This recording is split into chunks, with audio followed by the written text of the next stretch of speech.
ejemplo de simplex con el método de la gran M. Entonces, para este ejemplo, nosotros vamos a ver para qué se usa el método de la gran M. En este caso, tenemos una función de minimización con esta función objetivo y estas restricciones. Como vemos, el método de la gran M sirve cuando tenemos este tipo de restricciones, ya que con este tipo de restricciones, cuando nosotros agregamos una variable de holgura al pasar al formato estándar, estamos restando esa variable de holgura. Por lo tanto, ya no tenemos tan fácil una base inicial por la cual iniciar, ya que cuando las restricciones son del tipo menor o igual, claramente se ve que se forma una matriz identidad con la que es fácil empezar una iteración. Lo que nos está ayudando esta variable artificial es obtener una matriz identidad, ya que con x3 y x4 y además tomando la columna de R1, que en este caso es A6, estaríamos obteniendo la matriz identidad que estaría dada por la columna A3, A4 y A6.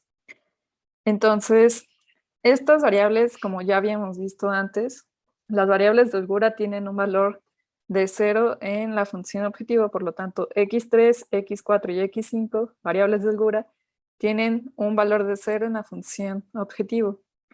Y a la variable artificial R1 se le va a estar penalizando con un valor m, que es un valor muy, muy grande. Y ese valor lo podemos poner aquí también, que m va a simbolizar un valor muy, muy grande. Entonces, si nosotros formamos la matriz de restricciones que está dada por los coeficientes de cada una de las variables en las restricciones, nosotros tenemos que para la primera columna son los coeficientes de la variable x1 en la restricción 1 tiene el valor de 1, en la restricción 2 no aparece y en la restricción 3 tiene un coeficiente de 3. Lo mismo es para x2, x3, x4, x5 y x6, que en este caso pues es nuestra variable R1, que es la variable artificial. Por lo tanto, nosotros como ya tenemos la identidad, podemos empezar con la primera base. ¿Qué es lo que estamos viendo? Que esta primera base es la matriz identidad. Por lo tanto, nosotros cuando nosotros calculemos la B inversa, volvemos a tomar la matriz identidad y multiplicado por el vector B, este se cumple que es mayor o igual que 0, por lo tanto, estamos iniciando en una buena base. Lo que sigue, pues, es hacer la tabla, que para hacer la tabla, si recordamos, lo que está dentro de la tabla simplex es el producto de B a la menos 1 por A. Que con este producto, pues, claramente vamos a ver que nos va a quedar, de nuevo, todos estos valores. Al estar multiplicando, nos queda esto. Ya que la matriz B1 inversa, pues es la matriz de identidad.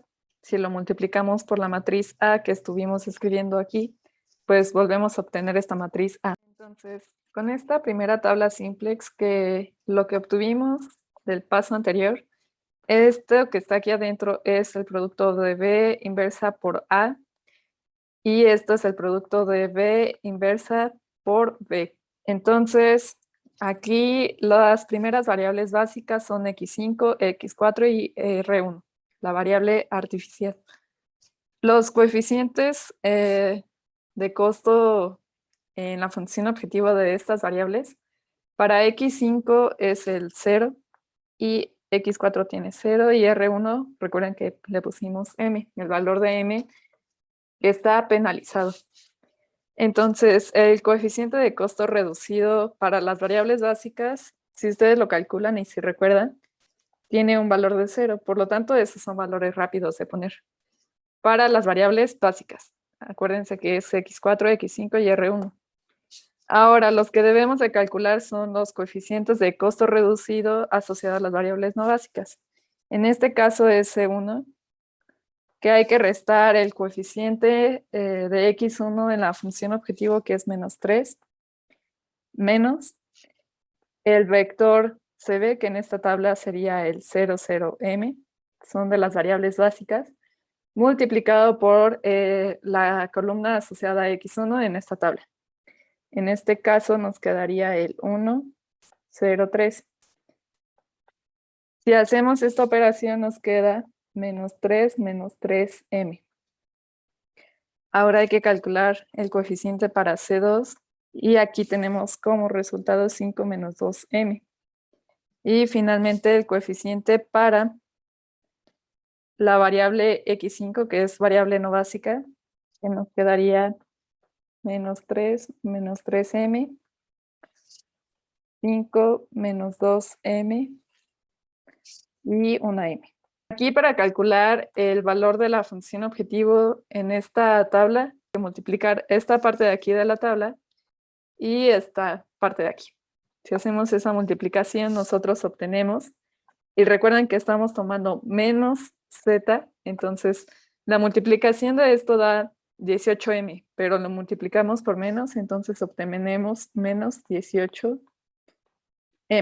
Eso es muy importante que se den cuenta. ¿Cuál es el valor que estamos obteniendo aquí? Como vemos, estamos minimizando entonces todos los coeficientes de costo reducido asociados a las variables no básicas tienen que ser mayores o iguales a 0, ya que estamos minimizando. No se está cumpliendo porque estamos teniendo valores negativos, en este caso son este y este valor. Esta m es positiva, está cumpliendo. Por lo tanto, nosotros decidimos entremeter la variable x1 y x2. Por el orden de las variables, metamos x1 a la base. Y la variable que sale, pues, esa la vamos a identificar con la regla del cociente mínimo. Entonces, la variable que entra es x1. Y este sería nuestro renglón pivote, porque es la variable que entra. Entonces, la regla del cociente mínimo, lo voy a abreviar así, sería hacer la división de estos elementos entre estos elementos, ya que identificamos la columna pivote y hacemos entre qué dividir. Entonces nos quedaría la división de 4 entre 1. Esta no se puede porque recuerden que la división tiene que ser estrictamente positiva. 18 entre 3, y este es igual a 4, este es igual a 6. Por lo tanto, el mínimo de estos valores entre 4 y 6, pues es 4, por lo tanto, el renglón pivote asociado, pues es este, ya que está, ahí se encuentra el mínimo. Y tomándonos la intersección de entre el renglón pivote y la columna pivote, nosotros identificamos que el elemento pivote, pues, está dado por este 1. Entonces, la variable que sale sería x5. Y la variable que entra es x1. Así que hay que hacer las respectivas cuentas. Entonces, para esta siguiente tabla, ahora la base 2 está asociada a las columnas de la matriz A de restricciones A1, A4 y A6. Por lo tanto, las variables básicas correspondientes es x1, x4 y r1. Sus coeficientes en la función objetivo de x1 es menos 3, x4 0 y r1 el valor de m. Entonces, para calcular lo que está dentro de la tabla, pues hay que hacer los cálculos de b a la menos 1 por a, que es sacar la inversa de esta matriz de 2, multiplicarlo por la matriz A que escribimos anteriormente, y aquí recuerden que tenemos los valores de b a la menos 1 por b. Entonces hay que hacer todos esos cálculos, que si los hacemos, entonces obtenemos los siguientes valores. Ahora sí, ya que colocamos estos valores, vamos a calcular el valor de la función objetivo. En este caso hay que multiplicar estos valores por estos valores, que nos quedaría 12, y recuerden que es multiplicar por menos. O sea, primero hacemos la multiplicación de este por este vector y lo multiplicamos por menos, dado que nosotros estamos considerando menos z0, menos el valor de la función objetivo. Entonces, en este caso nos quedan los valores de 12 menos 6m. Los coeficientes de costo reducido asociados a las variables básicas es de 0, por lo tanto eso lo ponemos. Y los valores, los coeficientes de las variables no básicas, hay que calcularlos. El primero que vamos a calcular es la variable x2. Ahora, para la variable x3, calculamos su coeficiente de costo reducido. Y finalmente, para la variable x5, su coeficiente es de 0 en la función objetivo. Le restamos el vector cb y su correspondiente columna de x5 es 0, 0, menos 1. Por lo tanto, obtenemos un valor de m. Entonces vamos a colocar estos valores que obtuvimos ahorita. Bien, ahora ya que tenemos los coeficientes de costo reducido, pues ahora sí ya podemos verificar la prueba de optimalidad. Esto, recuerden que estamos minimizando, por lo tanto, los coeficientes de costo reducido asociados a las variables no básicas que calculamos aquí tienen que ser mayores o iguales a 0 para un problema de minimización. En este caso, este valor no se está cumpliendo ya que tenemos un valor menos 2m con una m positiva. Es un valor muy, muy, muy grande. Entonces, por lo tanto, decimos que la variable que entra sería x2. Y estamos identificando la columna pivote. El renglón pivote, pues lo vamos a identificar con la regla del cociente mínimo. La regla del cociente mínimo hay que hacer la división de 4 entre 0, que eso no es posible, ya que tiene que ser estrictamente positivo. 6 entre 1 y 6 entre 2, que el mínimo de ellos es 6 entre 2, por lo tanto, la columna pivote está asociada a esta variable y la variable que sale sería R1. Así que hay que calcular de nuevo la siguiente tabla. Para esta tabla 3, nosotros iniciamos con la base 3, que son las columnas A1, A4 y A2. Por lo tanto, las variables básicas en esta iteración corresponde a x1, x4 y x2. Sus valores de coeficientes en la función objetivo, x1 tiene un valor de menos 3, x4 es 0 y x2 vale 5.